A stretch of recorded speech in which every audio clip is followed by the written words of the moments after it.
الحمد لله وكفى وسلام على عباده الذين اصطفى والصلاة والسلام على سيد الأنبياء محمد المصطفى وعلى آله وأصحابه المصطفى أما بعد فأعوذ بالله من الشيطان الرجيم بسم الله الرحمن الرحيم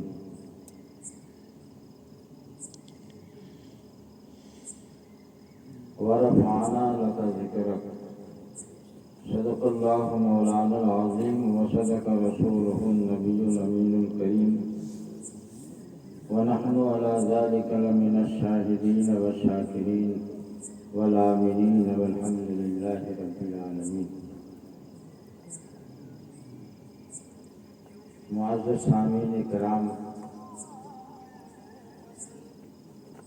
تو اسٹیج پر رونق افروز علماء کرام و مداحان رسول، میں نے جس آیت کریمہ کی تلاوت میں شرف حاصل کیا ہے اس سے متعلق کچھ بولنے سے پہلے آئیے ہم اور آپ مل کر انتہائی محبت و عقیدت کے ساتھ اللہ کے محبوب دانا غیوب امام الانبیاء سید الانبیاء صلی اللہ تعالی علیہ وسلم کی بارگاہ بےکش پناہ میں درود شریف کا نذرانہ پیش فرمانے اللہم صلی اللہ علیہ وسلم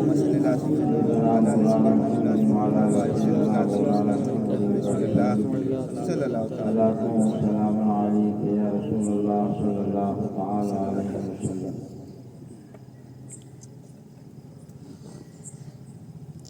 عزیز گرامی جناب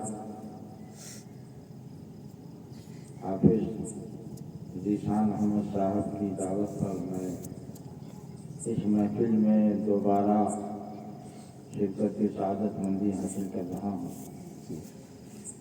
اور مجھے اس بات کی خوشی ہے کہ ہمارے اس تحصیل شراٹھو میں ایک ذمہ دار معتبر اور متسلی عالم دین حضرت علامہ مولانا مفتی محمد شاہد صاحب رضوی یہی کے رہنے والے ہیں. ان کا آنا جانا رہتا ہے اور یہ اس دور کا جو سب سے خطرناک اور زہریلا فرقہ صلح کلی ہے اس کی نفس پر گہری نظر رکھتے ہیں اور عوام کو ان سے بچانے اور عوام کی حفاظت کرنے کی کوشش کرتے رہتے ہیں. اور اللہ رب العزت سے میں دعا کرتا ہوں کہ اللہ تعالیٰ ان کے زور بازو میں اضافہ پیدا فرمائے اور ان کی زبان میں، ان کے علم میں، ان کی عمر میں، ان کی روزی میں ترقی اور برکتیں عطا فرمائے تاکہ یہ سنیت کا کام اور سادہ کر سکیں. اور یہ آج سے نہیں بلکہ میں جب سے ان کو جانتا ہوں تب سے یہی جانتا ہوں کہ ان کے پورے بدن میں رگ رگ میں اعلیٰ حضرت کی محبت سمائی ہے اور اللہ تعالیٰ اس محبت کو سلامت رکھے. اعلیٰ حضرت وصایہ شریف میں فرماتے ہیں کہ میرا دین و مذہب وہ ہے جو میری کتابوں سے ظاہر ہے. تو معلوم ہوا کہ اگر کوئی آدمی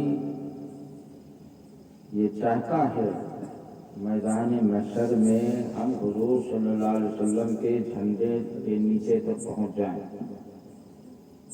تو میں یقین کے ساتھ اس بات کا اعلان کرتا ہوں کہ وہ آنکھ بند کر کے اعلیٰ حضرت کی کتابوں کے پیچھے کھڑا ہو جائے. انشاءاللہ وہ میدان محشر میں بارگاہ رسالت تک پہنچ جائے گا. کیونکہ اعلیٰ حضرت نے اپنی کتاب میں اس کے رسول کا وہ جام پلایا ہے کہ مرنے کے بعد بھی اس کا اثر نہیں اترتا. اور اعلی حضرت نے شاعری کے ذریعے بھی ہمیں عشق رسول سکھایا، فتویٰ کے ذریعے بھی سکھایا اور تقویٰ کے ذریعے بھی سکھایا. تو میں 2-3 شعر اعلی حضرت کے ان کی تشریح کروں گا اور یہ بتانے کی کوشش کروں گا کہ اعلی حضرت امام اہل سنت علیہ الرحمہ کی نظر اتنی وسیع تھی کہ آج اگر کوئی یہ کہے کہ اعلی حضرت نے تو یہ لکھا ہے مگر میری رائے یہ ہے،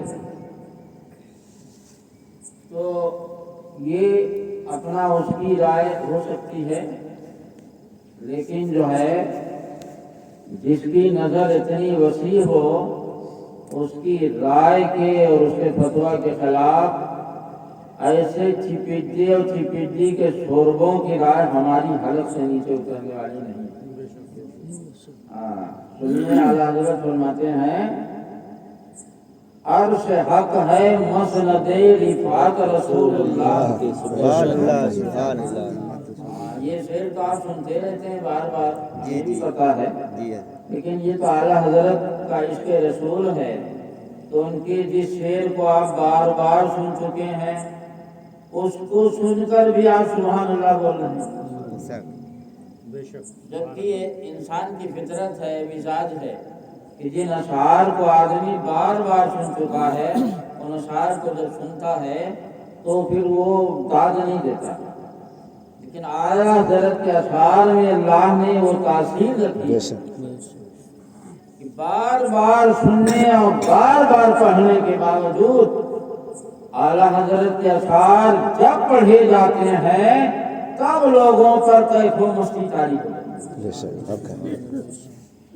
تو جب اعلیٰ حضرت کے اشعار کے، اور یہ دیکھیے اعلیٰ حضرت کے اشعار بھی سمجھنا سب کے بس کی بات نہیں ہے. سب کے بس کی بات نہیں ہے، وہ تو کچھ ہی لوگ سمجھتے ہیں ورنہ باقی لوگوں کے سر کے اوپر سے گزر جاتا ہے. اور اس کے بعد جو اعلیٰ حضرت کا شعر نہیں سمجھتے ہیں وہ بھی سبحان اللہ بول رہے ہیں. یہ بھی میں نے دیکھا ہے کہ جو شعر نہیں سمجھتے وہ بھی سبحان اللہ بول رہے ہیں. تو جس شعر کے جسم کا یہ عالم ہو، اس شعر کی روح اور روحانیت کا عالم کیا ہوگا؟ سبحان اللہ. شعر کی روحانیت تو میں سوچتا ہوں کہ آج 2-3 شعر کی روحانیت کی تھوڑی سی جھلک آپ کو دکھاؤں.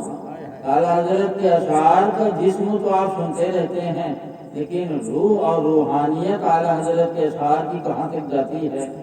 اعلیٰ حضرت فرماتے ہیں عرش حق ہے مسند رفعت رسول اللہ کی. رفعت کے معنی بلندی کے ہوتے ہیں، اور مسند تو آپ جانتے ہی ہیں جس سے لوگ ٹیک لگا کے بیٹھتے ہیں، وہ ایک قسم کا تکیہ. لیکن یہاں وہ کپڑے اور روئی والی مسند مراد نہیں ہے، یہاں درجے اور مرتبے والی مسند کا بیان ہو رہا ہے. عرش حق ہے مسند رفعت، مسند رفعت بلندی کی مسند. عرش حق ہے مسند رفعت رسول اللہ کی. کیا کہنا چاہتے ہیں اعلیٰ حضرت اس میں؟ اعلیٰ حضرت اس میں اشارہ یہ کرنا چاہتے ہیں کہ کیونکہ قرآن پاک میں ہے کہ حضرت موسیٰ علیہ السلام کوہ طور پر جب گئے تھے ایک بار، تو آپ نے فرمایا اپنے جو ساتھ میں لے کے گئے تھے ان کے اصرار پہ کہ رب ارنی، اے اللہ میں تیرے دیدار کا منتظر ہوں، تو مجھے اپنا دیدار کرا دے. اللہ تعالیٰ نے ارشاد فرمایا لن ترانی، میں دیدار تو کرا سکتا ہوں مگر تم دیدار کر نہیں سکتے ہو. معلوم ہوا کہ اس دنیا میں بیداری کی عالم میں وہ جو بزرگوں کے بارے میں ہے نا کہ امام اعظم نے اللہ رب العزت کا 100 بار دیدار کیا، تو وہ خواب میں بیداری کی حالت میں جب اللہ کا دیدار موسیٰ علیہ السلام جیسا اولو العزم رسول نہیں کر سکتا، تو کوئی امتی کیسے کر سکتا ہے؟ تو اللہ نے فرمایا لن ترانی، تم ہرگز ہمیں نہیں دیکھ سکتے، ہمارا دیدار ہرگز نہیں کر سکتے۔ تو موسیٰ علیہ السلام کے اصرار پر اللہ رب العزت نے صرف ایک تجلی ذات کا مشاہدہ موسیٰ علیہ السلام نے نہیں کیا، ذات نہیں دیکھا، صرف ذات کی ایک ہلکی سی تجلی پہاڑ کوہ طور پہ پڑی اور موسیٰ علیہ السلام اس تجلی کی تاب نہیں لا سکے اور زمین پر گرے، بے ہوش ہو گئے۔ فخر موسیٰ صعقا، گرے زمین پر بے ہوش ہو گئے، اور جو ساتھ میں تھے وہ تو انتقال کر گئے، وہ کہاں سے برداشت کر پائیں، جب نبی بھی ہوش ہو گئے اور انتقال کر گئے۔ موسیٰ علیہ السلام نے فرمایا اللہ ہماری قوم تو ایسے ہی تھوڑی تھوڑی بات پر اعتراض کرتی ہے، اور یہ جتنے آئے ہیں بتائیے سب انتقال کر گئے ہیں، اب ہم کیا جواب دیں گے؟ وہ طرح طرح کی باتیں کریں گے، اللہ ان کو زندہ فرما دے، اللہ تعالیٰ نے ان کو پھر زندہ کر دے۔ جلالین شریف میں تفصیل ہے، تو نام پارے میں بھی یہ سب تفصیل آئی ہے، قرآن میں کئی جگہ اس کو بیان فرمایا۔ تو اس سے کیا معلوم ہوا؟ کلیم وہ ہے جو طور پر تجلی دیکھے تو بے ہوش ہو جائے، اور حبیب وہ ہے جو بجلی جیسی سواری براق پہ سوار ہو اور پھر مکے سے بیت المقدس پہنچے اور حضور کے جسم پر کوئی فرق نہ آئے۔ اتنی تیز رفتار سواری پر انسان سوار نہیں ہو سکتا، بدن پھٹ جائے گا، صحت پہ اثر پڑے گا، کیونکہ براق برق سے بنا ہے اور اس کو براق برق کے معنی بجلی کے ہوتے ہیں، تو جس رفتار سے کرنٹ چلتا ہے اسی رفتار سے وہ چل رہا تھا، آن کی آگ نے پہنچا دیا۔ اتنی تیز رفتار پر انسان سوار نہیں ہو سکتا، اور مصطفیٰ سوار ہو گئے، نہ مصطفیٰ بے ہوش ہوئے نہ آنکھ جھپکی۔ یہ پہلا معجزہ ہوا۔ پھر جب وہاں پہنچے بیت المقدس میں تو حضور صلی اللہ علیہ وسلم نے دیکھا کہ انبیاء کرام کی جماعت وہاں موجود ہے۔ اور انبیاء جو وصال کر کے اپنی اپنی قبروں میں پہنچ چکے تھے، آدم علیہ السلام اپنی قبر سے نکل کر بیت المقدس پہنچو، عیسی علیہ السلام اپنی قبر سے نکل کر بیت المقدس پہنچو، ادریس علیہ السلام اپنی قبر سے نکل کر بیت المقدس پہنچو، نوح علیہ السلام اپنی قبر سے نکل کر بیت المقدس پہنچو، موسیٰ علیہ السلام اپنی قبر سے نکل کر بیت المقدس پہنچو، یحییٰ علیہ السلام اپنی قبر سے نکل کر بیت المقدس پہنچو، اور سب ان کے مقتدی بن جاؤ، تاکہ پتہ چل جائے کہ جب مقتدیوں کی زندگی کا یہ عالم ہے تو امام کی زندگی کا عالم کیا ہوگا۔ جب مقتدیوں کی زندگی کا یہ عالم ہے، اتنے 100 سال کے بعد اپنے اپنے مزارات سے نکل کر آ کر مقتدی بن رہے ہیں، ان سب کے آگے جو امام بن کے پڑھا رہا ہے، پھر اس کی زندگی کا عالم کیا ہوگا۔ اس کے بعد مصطفیٰ پھر بیت المقدس سے آسمان پہ گئے۔ آپ جانتے ہیں یہ آسمان تک جانے کے لیے بیچ میں ہوا کا کوڑا ہے، ہوا کی سطح ہے، ہوا یہ مطلب اوپر تک جہاں جاؤ وہاں تک نہیں ہے، اس کی ایک حد ہے، سطح ہے، لیکن جو آسمان تک جائے گا یقیناً اس سطح سے اوپر جائے گا۔ تو یہ جو چاند یا ستاروں پہ جاتے ہیں یہ تو آکسیجن لے کے جاتے ہیں، مگر علماء کرام موجود ہیں بتا دیں کہیں حدیث یا سیرت کی کتاب میں آیا ہو حضور صلی اللہ علیہ وسلم نے آکسیجن کی بوتل پیٹھ پہ لادے ہوئے ہوا کے سطح سے، ہوا کے قرآن سے مصطفیٰ اوپر جا رہے ہیں اور آکسیجن کا پتہ نہیں، بغیر آکسیجن کے انسان کا ہوا سے اوپر گزر جانا یہ دوسرا معجزہ ہوا، کیونکہ جو نہ ہو سکے عادتاً وہ نبی کے ہاتھ پہ ہو جائے اسی کو معجزہ کہتے ہیں، یہی معجزہ کا مفہوم اور ڈیفینیشن ہے۔ تو اب مصطفیٰ آسمانوں پہ گئے، پھر دوسرے آسمان، پھر تیسرے آسمان، وہاں کوئی ہوا کوئی آکسیجن کا انتظام نہیں، ہوا کا کوڑا تو نیچے گزر چکا ہے اور مصطفیٰ گزرتے چلے جا رہے ہیں، گزرتے چلے جا رہے ہیں اور سدرا پہ جب پہنچے تو مصطفیٰ نے فرمایا جبرائیل آؤ اب آگے چلیں۔ کس سے کہہ رہے ہیں؟ نوری مخلوق سے کہہ رہے ہیں، نوری مخلوق سے کہہ رہے ہیں، اور آگے کیا ہے؟ نور ہے، مگر وہ نور کیسا ہے؟ تجلی والا ہے۔ جبرائیل علیہ السلام نے عرض کیا حضور ہماری حد یہیں تک ہے، اگر ہم آگے جائیں گے تو خدا کی تجلی سے ہمارے پر جل جائیں گے۔ غور کرنا، خدا کی تجلی سے طور پر موسیٰ بے ہوش ہو جائیں اور جبرائیل آگے بڑھیں تو نوری مخلوق کے پر جل جائے، جس کے آگے نہ موسیٰ گزر سکے نہ جبرائیل گزر سکے، اس کے آگے مصطفیٰ گزر جائے۔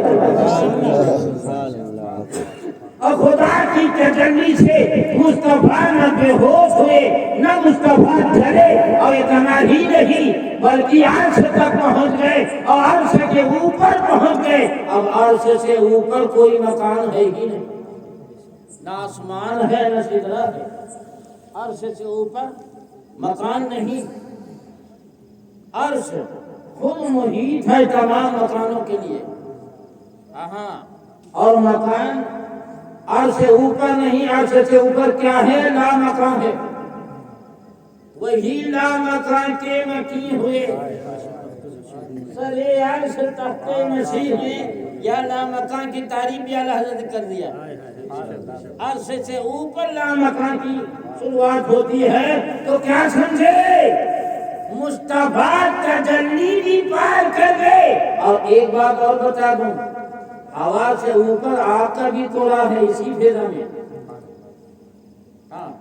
فلسفہ کی کتابیں پڑھو، اسکول کالج میں بھی پڑھائی جاتی ہیں، جو عام لوگوں کو مدرسے میں جو عربی زبان میں ہدایت الحکمت اور میتری وغیرہ پڑھائی جاتی ہے اس میں بھی یہ سب باتیں بتائی گئی۔ فلسفہ عربی میں پڑھاتے ہیں، مدرسے میں پڑھتے ہیں، تو میں نے اس میں پڑھا آگ کا بھی کوڑا ہے۔ تو آپ بتائیے آگ کے کوڑا سے انسان گزرے گا تو جلے گا یا نہیں؟ بولو جلے گا نا، مگر مصطفیٰ آگ کے کوڑا سے گزر گئے اور ایک رونقا نہیں جلا، اور وہاں سدرا کے آگے خدا کی ایسی تجلی کہ اگر کوئی فرشتہ گزرے تو اگرچہ نوری ہے وہ بھی جل جائے، نوری فرشتہ جل جائے، اب مصطفیٰ گزر رہے ہیں، ایک رونقا نہیں جل رہا، اور گزر کے عرصے پہ پہنچ گئے۔ کیا مطلب؟ جہاں کوئی نہ پہنچ سکا۔ اعلیٰ حضرت کیا بتا رہے ہیں؟ سنو، نہ مصطفیٰ سے پہلے وہاں تک کوئی پہنچ سکا۔ جبرائیل کو سید الملائکہ کہتے ہیں، فرشتوں کا سردار، تو فرشتوں کا سردار کی حد سدرا تک ہے، عرش کے اوپر وہ بھی نہیں جا سکتے۔ تو جہاں تک کوئی نہ گیا نہ جائے گا وہاں تک مصطفیٰ پہنچ گئے، یعنی دنیا میں درجے مرتبے کی بلندی انسان کے لیے جہاں ختم ہے وہاں مصطفیٰ پہنچ گئے، عرش حق ہے مسند رفعت رسول اللہ، کیونکہ عرش پہ پہنچنا گویا تمام دنیاوی بلندیوں کو طے کر لینا۔ تو اعلیٰ حضرت یہ بتانا چاہتے ہیں کہ کلیم وہ ہے جو طور پر تجلی دیکھے تو بے ہوش ہو جائے، اور حبیب وہ ہے جو عرش اعظم سے اوپر لامکان میں جا کر خدا کا دیدار کرے تب بھی بے ہوش نہ ہو، خدا کا دیدار کرے تب بھی بے ہوش نہ ہو۔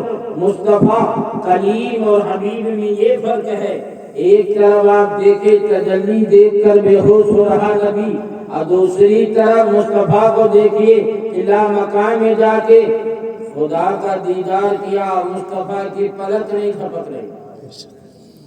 اب آپ غور کریں، دنیا میں بلندی کے جتنے مرتبے درجے ہوتے ہیں انبیاء کرام کو سارے درجے مرتبے مصطفیٰ نے حل کر لیے، مگر اعلیٰ حضرت نے یہاں پر کیا اس کے رسول سکھایا ہے؟ اعلیٰ حضرت نے امت محمدیہ کو یہ بات اچھی طرح یاد رکھنا کہ مجدد جو ہوتا ہے وہ کسی سلسلے کا نہیں ہوتا، ہاں مجدد جو ہوتا ہے وہ کسی شہر کا نہیں ہوتا، مجدد جو ہوتا ہے وہ کسی ملک کا نہیں ہوتا۔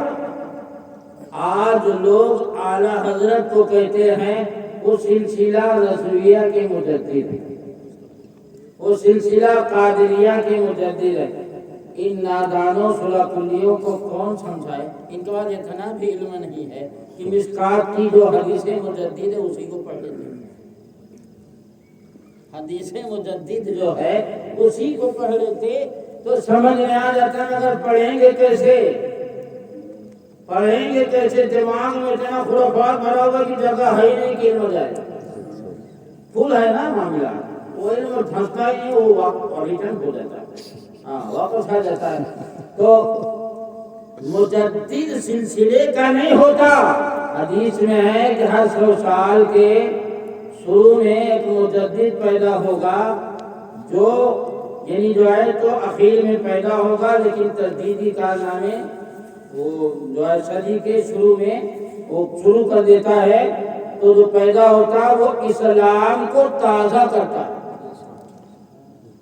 معلوم ہوا مجدد کسی شہر یا کسی سلسلے یا کسی ملک کو تازہ نہیں کرتا، مجدد اسلام کو تازہ کرتا ہے۔ اعلیٰ حضرت نے ہمیں اس کے رسول سکھایا، کیوں؟ اس لیے اس کے رسول سکھایا ہے کہ حضور صلی اللہ علیہ وسلم کی ذات گرامی ایسی ذات گرامی ہے کہ ہماری زندگی میں جو 3 مراحل آتے ہیں، ایک موت کا منظر اور ایک قبر کا منظر اور ایک میدان محشر میں، ان تینوں مراحل میں حضور صلی اللہ علیہ وسلم ہماری کشتی ساحل سے لگائیں تینوں میں، ہاں۔ تو اعلیٰ حضرت یہیں پر نہیں رکتے بلکہ فرماتے ہیں، کیا فرمایا؟ عرش حق ہے مسند رفعت رسول اللہ کی، آگے فرماتے ہیں دیکھنی ہے حشر میں عزت رسول اللہ کی۔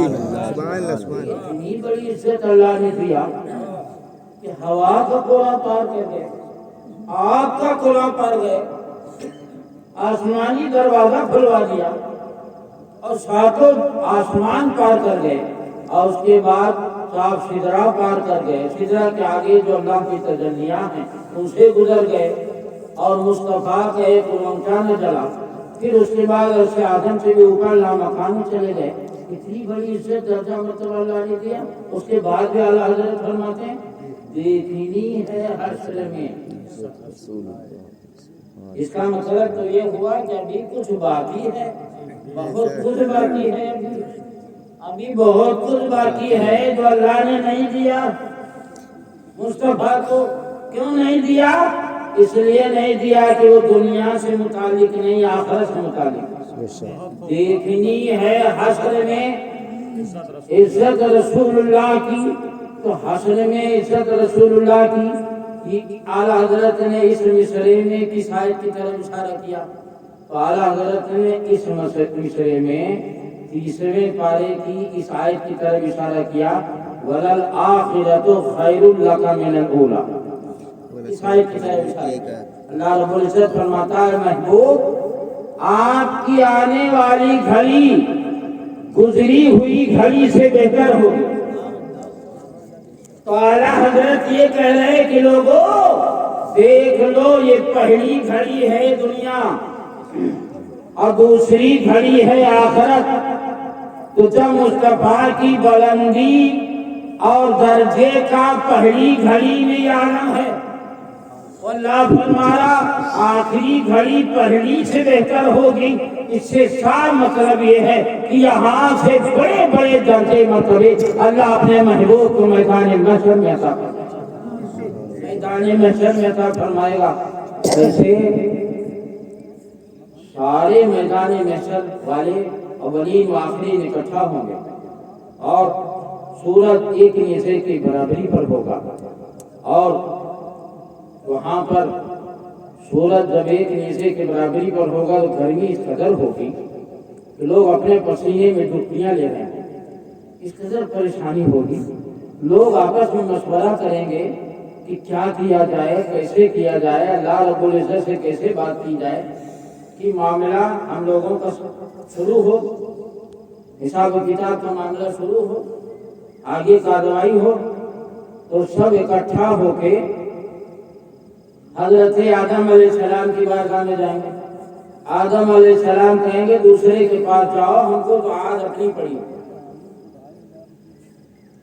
ہم کو تو آج اپنی پڑی، دوسروں کے پاس جاؤ۔ وہ تیسرے کے پاس بھیجیں گے، وہ چوتھے کے پاس بھیجیں گے، وہ پانچویں کے پاس بھیجیں گے، اور اس کے بعد گھومتے گھومتے مصطفیٰ کے پاس آئیں گے۔ عیسیٰ علیہ السلام حضور کے پاس بھیجیں گے۔ تو میں آپ حضرات سے یہاں یہ پوچھنا چاہتا ہوں، یہ حدیث شریف مسلم شریف میں ہے، یہ حدیث شریف مسلم باب الاسراء کتاب الایمان میں یہ حدیث شریف ہے، منقول ہے، وہیں سے میں بول رہا ہوں۔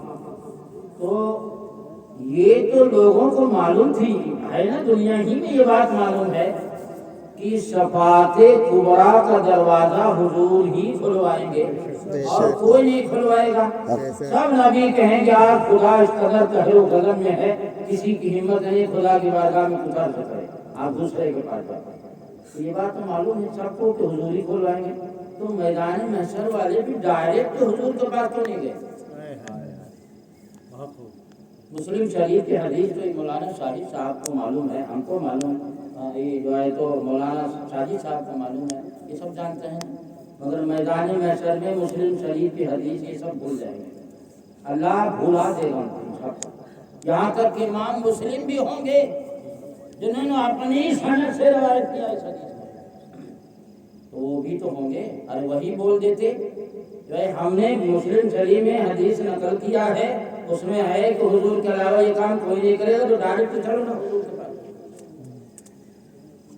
وہ نہیں بولیں گے موجود ہوں گے میدان محشر میں تو سارے اولین و آخرین ہوں گے، اور وہ بھی نہیں ٹوک رہے ہیں کسی کو، کہاں آپ لوگ جو ادھر ادھر بھٹک رہے ہو اور سب دوسروں کے پاس بھیج رہے، حضور ہی شفاعت قبریٰ دوران ڈائریکٹ ان کے پاس چلو، مگر امام مسلم بھی جو ہے نہیں بولیں گے۔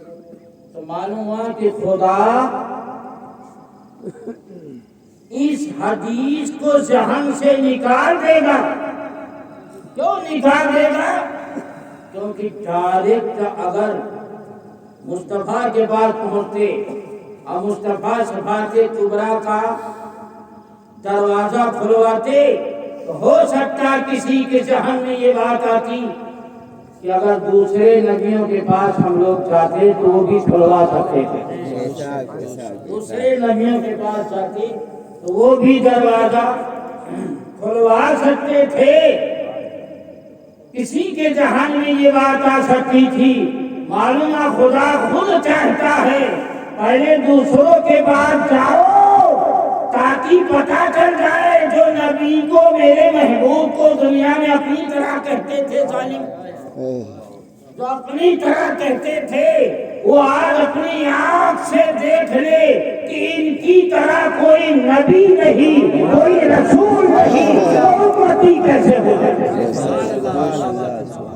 آج دیکھ لو کہ شفاعت کبریٰ کا دروازہ کوئی نبی نہیں کھلوا سکتا، کوئی رسول نہیں، تو ان کی طرح جب کوئی نبی نہ ہو سکا، رسول نہ ہو سکا، تو کوئی امتی ان کی طرح کیسے ہو جائے گا؟ معلوم ہوا خدا خود چاہتا ہے میدان محشر والے گھومتے ہوئے آئیں، اور جب پورا میدان محشر جو کام نہ کر سکے، پورا میدان محشر جو کام نہ کر سکے، وہ کام میرا محبوب کر دے، تاکہ پتہ چل جائے کہ ملک کونین میں انبیاء تاجداروں کا ہمارا سبحان اللہ سبحان اللہ بے شک خدا خود چاہتا ہے کہ میدان محشر والے میرے محبوب کی شان دیکھیں، میرے محبوب کی شان دیکھیں۔ فقط اتنا سبب ہے انعقاد بزم محشر کا، سبحان اللہ سبحان اللہ فقط اتنا سبب ہے انعقاد بزم محشر کا کہ ان کی شان محبوبی دکھائی جانے والی۔ آپ یہ بتائیے اللہ رب العزت کو یہ بات معلوم ہے یا نہیں؟ پوری دنیا میں جتنے لوگ گزرے ہیں یا آئیں گے، سب کے بارے میں اللہ کو یہ پتا ہے، معلوم ہے یا نہیں کہ کون جنتی کون جنتی؟ بولو، اللہ جانتا ہے نا؟ ہاں، وہ جانتا ہے، سرے سرے عالم ہے، قطرے قطرے عالم ہے، وہ سب کچھ جانتا ہے۔ تو اگر وہ چاہتا تو سارے اولین و آخرین کو میدان محشر میں اکٹھا کر کے اور سب کو بتا دیا جاتا ہے کہ آپ نے جو ہے جہنمیوں کا شامل کیا، لہذا آپ جہنم میں جائیں، آپ جنتیوں سے آپ جنت میں جائیں۔ یہ 50,000 سال کا ایک دن، کیا وجہ ہے؟ وجہ یہ ہے کہ فقط اتنا سبب ہے انعقاد بزم محشر کا کہ ان کی شانی محبوبی دکھائی جانے والی ہے۔ عرش حق ہے مسند رفعت رسول اللہ کی، آپ پڑھو دوسرا مصرع۔ عرش حق ہے مسند رفعت رسول اللہ کی، دیکھنی ہے حشر میں یہاں تو ہم نہیں دیکھ رہے ہیں کہ اس نبی کے پاس جائے، اس نبی کے پاس، اس نبی کے پاس، وہاں پر جو نبی کو اپنی طرح کہہ رہے ہیں نا، وہ بھی دیکھیں گے اپنی آنکھوں سے۔ جو کام نبی نہیں کر پا رہے، رسولان اعظام نے جس کام سے جواب دے دیا ہے، اس کام کے لیے مصطفیٰ فرماتے ہیں انا لہا انا لہا انا لہا انا لہا، آؤ آؤ، اس کے لیے تو میں ہوں، اس کے لیے میں ہوں، آؤ آؤ۔ لوگوں کو اپنے دامن میں جگہ دیں گے اور اس کے بعد سر کو سجدے میں رکھیں گے۔ معلوم ہوا سجدہ اللہ کو بہت پسند ہے، ہاں، اس لیے مسلمانوں اپنی مسجدوں کو سجدے سے آباد کرنا دیکھو۔ حضور یہاں جو ہے تو زندگی بھر حیات ظاہری کا حیات اپنے سجدے سے مسجدوں کو آباد کیا، اور امت کو فرمایا کہ نماز میری آنکھوں کی ٹھنڈک ہے، اور اس کے بعد میدان محشر میں شفاعت کبریٰ کا دروازہ کھلوانے سے پہلے خدا کو سجدہ کرنا۔ معلوم ہے خدا کو سجدہ بہت پسند ہے، اپنے سجدوں سے مسجد کو آباد کرو، اپنے گھروں کو آباد کرو۔ ہاں، لوگ کہتے ہیں حضرت ہمارے گھر میں برکت نہیں ہوتی، ہم کو لگتا ہے کسی نے تعویذ تو نہیں دفن کر دیا رات رات کی تعویذ دفن کر دیا، ادھر دیکھیے تو پھل کھول کے لگ رہا پھل ٹیلی ویژن امریکہ میں میچ ہو رہا ہے، ہم بس بٹن دباؤ آ گیا سامنے، بس دیکھ لو۔ ان کو پتہ ہی ہے کہ پھل یقینی چیز نہیں ہے، اور پھل پہ یقین لانا ہی جائز ہے۔ ہاں، فقہاء نے تو کفر تک لکھا ہے تو اس پر یقین لانے کو، ان کو پتہ نہیں، میرے پھل کھول کے دیکھیے تو ذرا، حضرت جہاں میرے گھر میں لگتا کوئی تعویذ دفن کر دیا۔ حدیث شریف میں ہے کہ تم جو ہے اپنے گھروں میں اللہ کا ذکر کرو، اللہ کی عبادت کرو تو تمہارا گھر جنت کی کیاری بن جائے. اب آپ بتائیے ہم سے، جب گھر جنت کی کیاری بن جائے گا، گھر میں عبادت ریاضت ہوگی، تلاوت ہوگی، سجدے ہوں گے، رکوع ہوں گے، تو حدیث شریف کے مطابق وہ گھر گھر نہیں ہے، وہ جنت کی کیاری، جنت کا باغ ہے. تو جب وہ جنت کا باغ ہو گیا تو بتاؤ جنت پہ جادو چلتا ہے؟ جنت میں کوئی تعویذ دفن کر سکتا ہے؟ جنت میں کوئی ٹونا کر سکتا ہے؟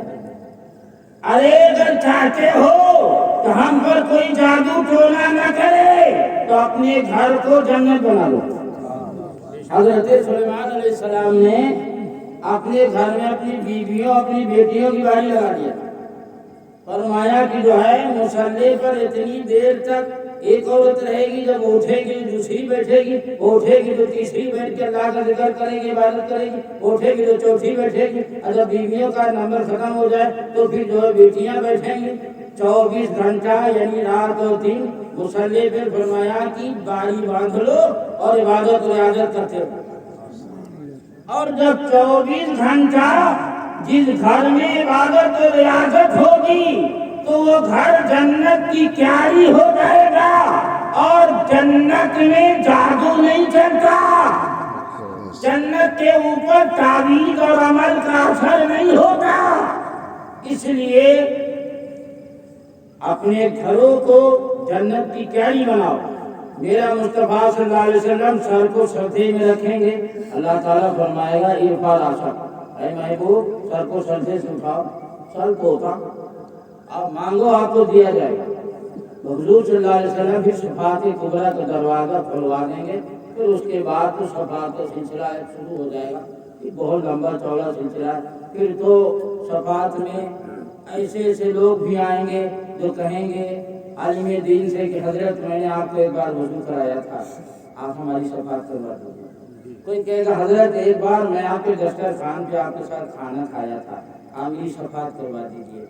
تو اس طرح سے پھر جو ہے تو شفاعت کا دروازہ، یہ سب پورے میدان محشر میں جو یہ شفاعت کا جو ہے تو جو ٹکڑا چاروں طرف بڑھ رہا ہے، شفاعت کا حصہ جو ہے عالم کو اور جو ہے تو اولیاء کرام کو، انبیاء کرام کو، سب کو چاروں طرف جو شفاعت کی بارش ہو رہی ہے، یہ بارش کس کے صدقے ہو رہی ہے؟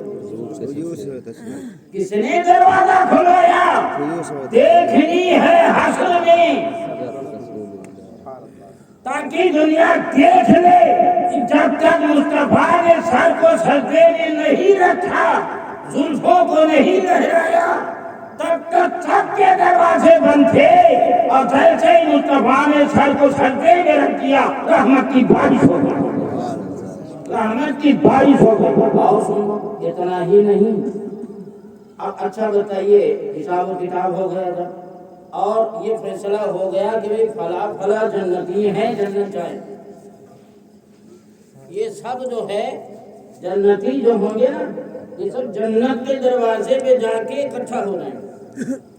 اور جنتیوں کے جنتی ہونے کا جب فیصلہ ہو جائے گا تو ظاہر سی بات اپنی اپنی منزل کو چلیں گے. جہنمی جہنم کی طرف جائیں گے، تو وہ تو جائیں گے نہیں، حقائق جائیں گے.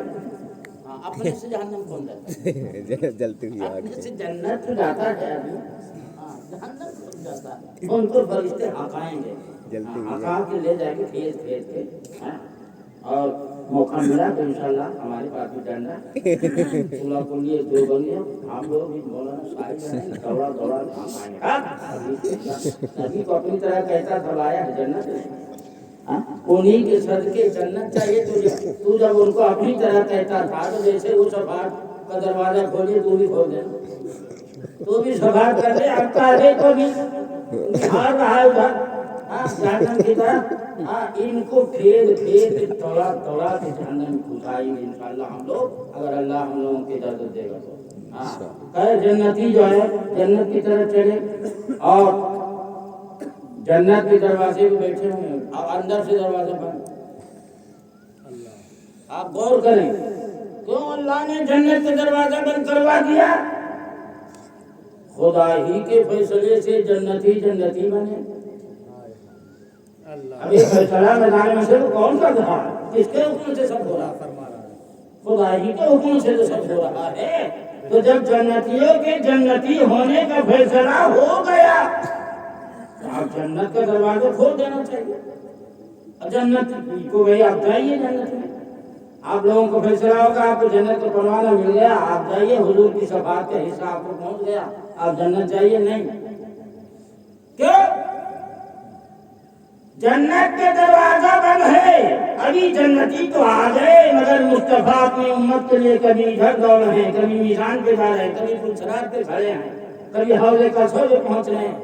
میرا امتی کہاں ہے؟ ڈھونڈ رہے ہیں عزیز بچے کو، جیسے ماں جو اعلیٰ حضرت فرماتے ہیں جس طرح عزیز بچے کو ماں تلاش کرتی ہے، ہاں وہ حضرت استاد زمن فرماتے ہیں کہ عزیز بچے کو جس طرح ماں تلاش کرتی ہے اسی طرح خدا گواہ ہے کہ مصطفیٰ کا حال ہوگا کہ اپنے امتی کو تلاش کر رہے ہیں۔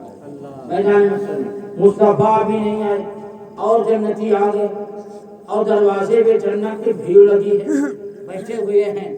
ہاں تو اتنی زیادہ بھیڑ ہو جائے گی کہ حدیث شریف میں آیا کہ جب جنت کا دروازہ کھولے گا نا، ہاں تو اتنی تیزی سے جنت میں گھسیں گے کہ بھیڑ کیونکہ بہت زیادہ ہوگی تو جنت کا ایک بازو دوسرے بازو میں جو فاصلہ ہے، جنت کے دروازے میں ایک بازو دوسرے بازو کا جو فاصلہ ہے 500 سال کے راہ کے برابر ہے۔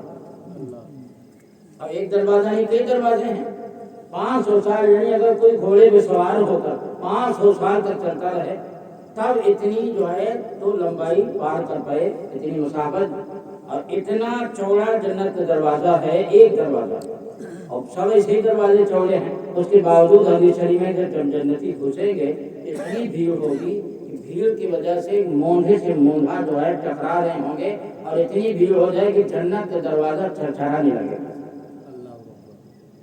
مگر ابھی بند ہے جنت کا دروازہ، ابھی بند ہے۔ ابھی کیوں بند ہے بھائی؟ آئیے اب پتہ لگایا جائے کہ جنتی کے جنتی ہونے کا فیصلہ ہو گیا تھا، دروازہ کیوں بند ہے؟ اب اس لیے بند ہے کہ باراتی تو آ گئے، ابھی دولہا نہیں آیا۔ اب بارات دولہا کے بغیر نہیں جاتی، باراتی تو آ گئے، ابھی دولہا نہیں آیا۔ اب اس کے بعد جب مصطفیٰ تشریف لائیں گے جنت کے دروازے پر تو اچھا یہ دیکھو، جنت کا دروازہ کسی کے اندر ہمت نہ ہوگی کہ کھٹکھٹا دے، کھولنا تو در کنار، کھٹکھٹانے کی بھی ہمت نہیں پڑے گی۔ حالانکہ وہاں پر بڑے بڑے انبیاء کرام، اولیاء کرام، غوث و خواجہ سبھی ہوں گے، مگر کسی کی ہمت نہیں ہوگی کھڑے ہو کر اور جنت کا دروازہ کھٹکھٹا دے۔ موجود ہوں گے جنت کا دروازہ نہیں، کیوں؟ اس لیے کہ مسلم شریف جلد اول کتاب ایمان میں ہے، مصطفیٰ فرماتے ہیں انا اول من یقرأ باب الجنہ،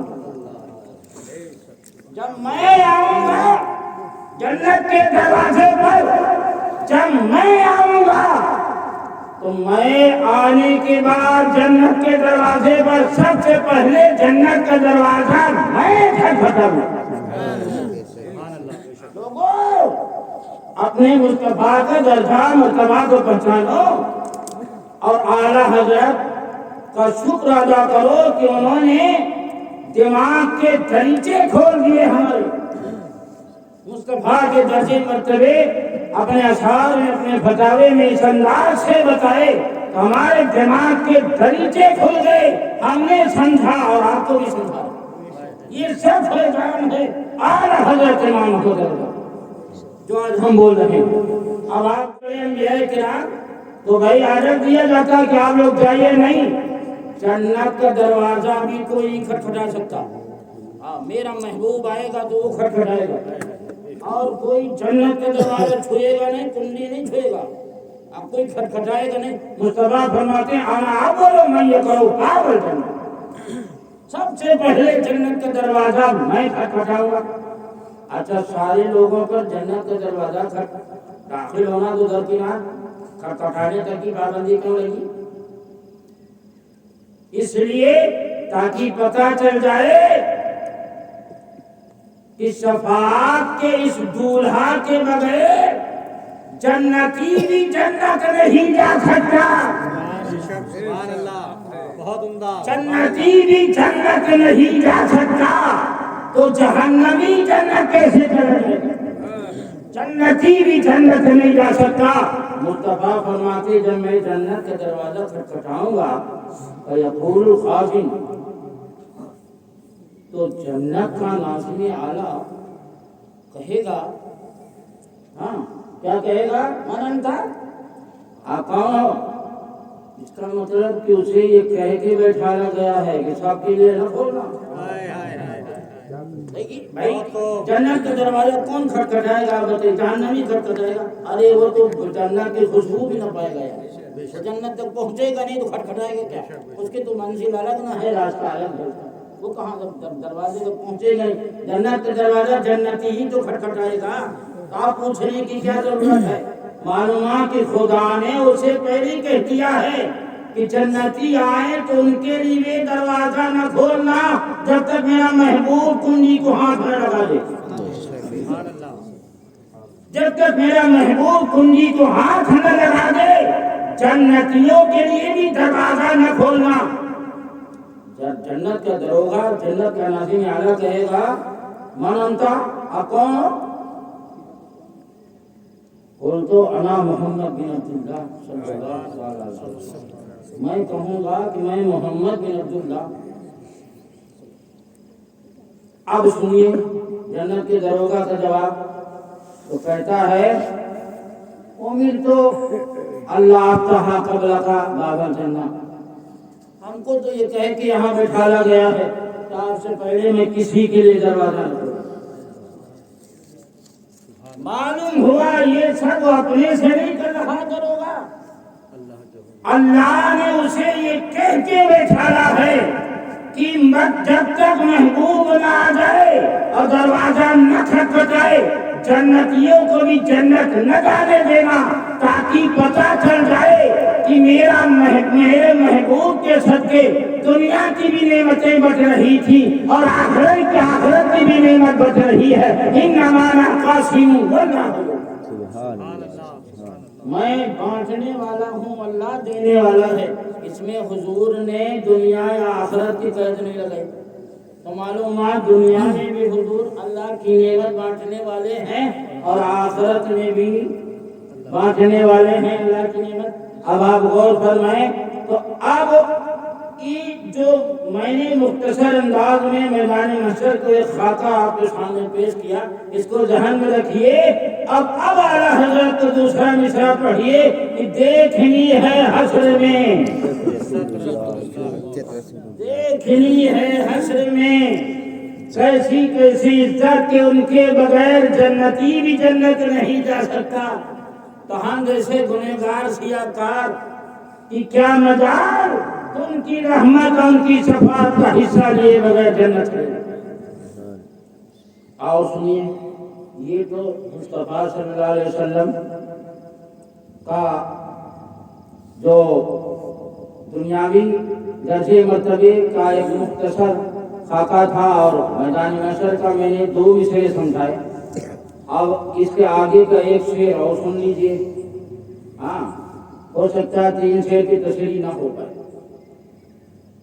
کیونکہ اتنی تفصیل سے معاملہ چل رہا ہے کہ 3 شعر کی تشریح مشکل ہے، 2 شعر کی تشریح کم سے کم کر دیں۔ آگے فرماتے ہیں اعلیٰ حضرت، قبر میں لہرائیں گے تا حشر چشمے نور کے، قبر میں لہرائیں گے تا حشر چشمے نور کے، جلوہ فرما ہوگی جب طلعت رسول اللہ۔ طلعت کہتے ہیں چہرہ کو، تو اس کا کیا مطلب ہے اس شعر کا؟